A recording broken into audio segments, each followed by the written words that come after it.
जैसे ही हम जवानी में आ जाते हैं, हमारे घर वाले हमारी शादी कर देते हैं ताकि हमारा जीवन अच्छा बीते। पर आपका जीवन साथी है आपके साथ कुछ ऐसा कर दे कि आपकी जिंदगी नर्क बन जाए। तो मेरा नाम है सागर वाघेला। स्वागत है द 93 में। कहानी की शुरुआत में जास्मिन को देखते हैं जो बहुत ही खूबसूरत है। इसके पति को बुरी आदतों का शौक है और इस वजह से बहुत सारा कर्जा हो जाता है और कर्जदार अब रोज रोज उससे पैसा मांगने लगते हैं।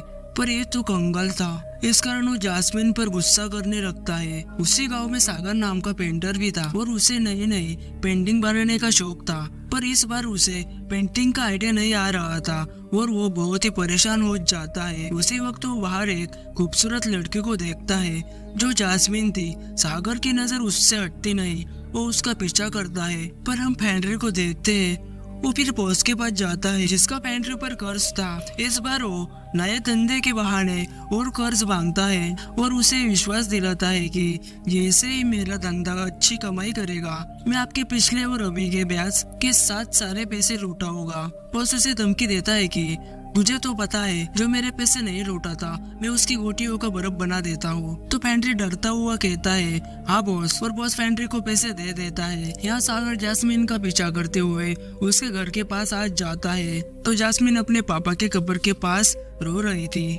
फिर वो अपनी बिल्ली से प्यार करती है। ये सब सागर देख रहा था। उसी दौरान सागर को अपनी पेंटिंग के लिए आइडिया मिल जाता है। जो दुनिया में सबसे खूबसूरत था वो वही पेंटिंग करने लगता है। पर जास्मिन को महसूस होता है तो वो सागर के पास आ जाती है और सागर जब पीछे देखता है तो वो डर जाता है। जास्मिन उसे कहते है जो पेंटिंग तुम कर रहे हो वो करने से पहले तुमने मेरी इजाजत ली क्या? तो सागर कहता है सॉरी मैडम, कब से मैं दिमाग में पेंटिंग सोच रहा था, पर जब मैंने आपको देखा तो मुझे लगा कि आप दुनिया में सबसे खूबसूरत हो। यह सुनकर जास्मिन को अच्छा लगता है। जब जास्मिन सागर से कहते हैं क्या तुम मेरे और मेरे पापा की एक खूबसूरत पेंटिंग बना सकते हो, तो सागर हाँ कहता है। पर जास्मिन कहती है मैं अपने पति से आपको पूछकर बताती हूँ। ये सुनकर सागर का दिल टूट जाता है क्योंकि वो अब उसे पसंद करने लगा था, पर वो शादीशुदा है नहीं पता था। फिर हम जास्मिन को देखते हैं वो अपने पति से उसके और उसके पापा की पेंटिंग के लिए पूछती है। पर फेंड्री अपने कर्जों और धंधे के कारण परेशान था और वो जास्मिन को समझाता है कि तुम ऐसा मत करो जो मेरी जेब खाली हो। यह सुनकर जास्मिन कहते हैं कि वो पेंटर मुफ्त में पेंटिंग बनाने वाला है और तुम्हें पैसे खर्च करने नहीं पड़ेंगे। और फेंड्री हाँ कर देता है। यह सुनकर जास्मिन बहुत खुश होती है। फिर जास्मिन को अपने पापा की तस्वीर मिलती है पर वो बहुत खराब हालत में थी और पुरानी भी। पर जास्मिन को सागर पर विश्वास था कि वो बहुत अच्छी पेंटिंग बनाएगा। वो उसके घर आ जाती है और उसे पापा की फोटो देते हुए कहते हैं अब बहुत अच्छी पेंटिंग बनाना क्योंकि वो मेरे सबसे करीब थे। ये सुनकर सागर दिलासा देता है आप यकीन करें मैं बहुत मेहनत से खूबसूरत पेंटिंग बनाऊंगा और आपको निराश नहीं करूंगा। ऐसे ही कुछ दिन बीत जाते हैं, दोनों में दोस्ती हो जाती है, दोनों साथ वक्त बिताते हैं। पर एक दिन पेंटर घर पर फोन करता है तो नौकरानी से उसे पता चलता है कि जास्मिन पेंटर के घर गई है। यह सुनकर पेंटर के मन में गलत विचार आने लगते हैं क्योंकि वो उस पर पहले से ही शक करता था। वो घर आने के लिए निकलता है तो रास्ते में बॉस के आदमी उसे पकड़कर बॉस के पास ले जाते हैं। पर बॉस अपने पैसे मांगने लगता है। पर पेंटर कहता है मुझे एक फोन करना है। वो अपने दोस्त को फोन करता है तो दोस्त कहता है धंधे में हमारा सारा पैसा डूब गया और हम कंगाल हो गए हैं। यह सुनकर पेंटर टेंशन में आ जाता है। तभी बॉस गुस्सा हो जाता है और पेंटर को कहता है मैंने क्या कहा था तुझे, अगर मेरे पैसे डूबे तो तू गया। और पेंटर का हाथ काटने लगते हैं।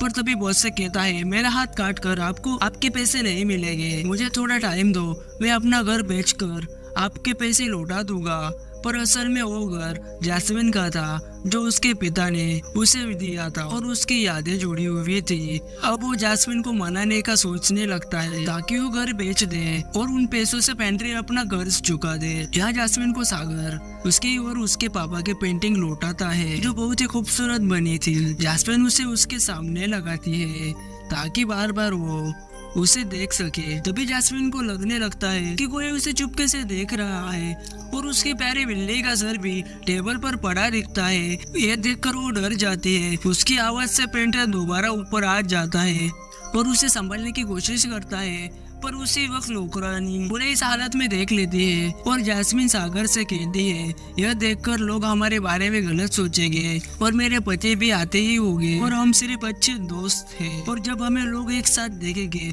तो गलत सोचेंगे। कुछ देर बाद पेंड्री आज जाता है। तभी जैस्मिन कहती है, आज मेरी प्यारी बिल्ली का सर टेबल पर रखा था। यह सुनकर पेंड्री को घर बेचने का मौका चाहिए था।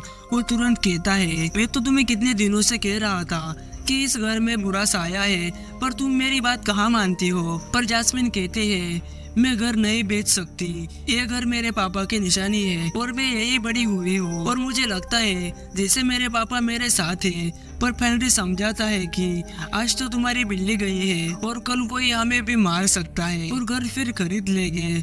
तुम्हें अपनी जान के बारे में सोचना चाहिए। जैस्मिन कहते हैं, आज तुम अजीब अजीब बातें क्यों कर रहे हो।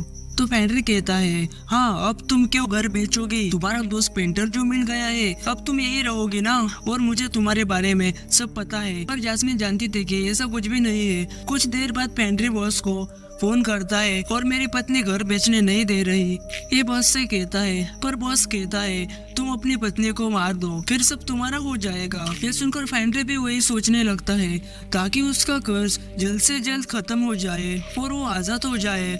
और वो सोचने लगता है कि जैस्मिन पेंटर का चक्कर चालू है, इससे अच्छा दोनों को मार देता हूँ। वो दोबारा बॉस को फोन करता है और सागर और जैस्मिन को किडनैप करने को बोलता है और उसे समझाता है कि इसमें मेरा नाम नहीं आना चाहिए। थोड़ी देर बाद पेंड्री को उसका और जैस्मिन का अच्छा वक्त याद आने लगता है। वो फिर बॉस को फोन करके अपना प्लान कैंसिल करने को बोलता है, पर तब तक देर हो गई थी और बॉस के आदमी जैस्मिन के साथ गलत कर रहे थे। पर जैस्मिन कैसे भी करके यहाँ से निकलना चाहती थी। तभी वो एक लकड़ी की मदद से सबको मारने लगती है और अपनी जान बचाकर भागने लगती है। उसी दौरान सागर भी अपने आप को छुड़ा लेता है, पर उसी दौरान बॉस के आदमी सागर को जख्मी कर देते हैं और जैस्मिन भागते भागते एक पुल पर आ जाती है और वो अपनी जान बचाने के लिए मदद मांगने लगती है।